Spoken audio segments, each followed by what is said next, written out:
There are growing fears in Europe that the conflict between Israel and Palestinian militants in Gaza will be felt beyond the Middle East. The European Union has called an emergency heads of state conference to be held Tuesday. It has the potential to worsen tensions between communities and to feed extremism.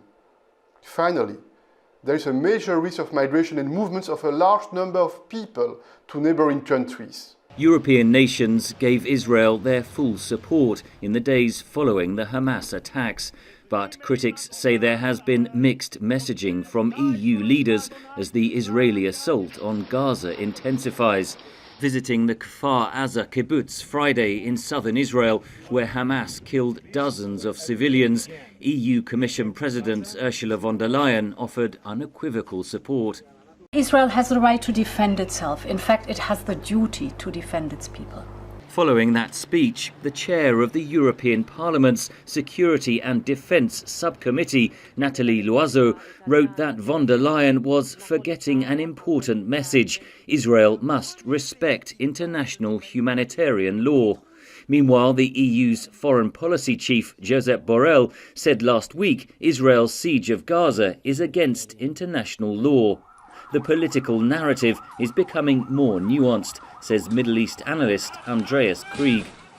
I think we're already seeing some of the Western policymakers backtracking and trying to put things into context and saying, while we stand with Israel, we also have to make sure that the lives of Palestinian civilians have to be secured and protected. That view is echoed in European public opinion, says analyst Andreas Bohm.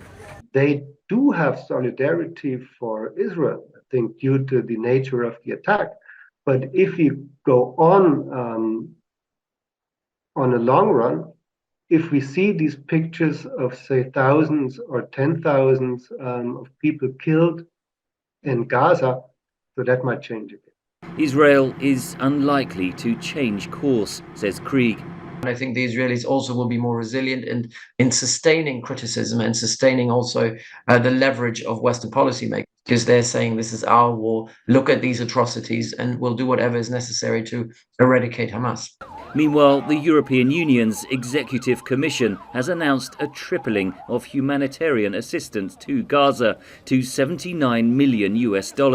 With Israel maintaining a complete siege of the territory, it isn't clear how or when the aid might reach those in need. Henry Ridgwell, VOA News, London.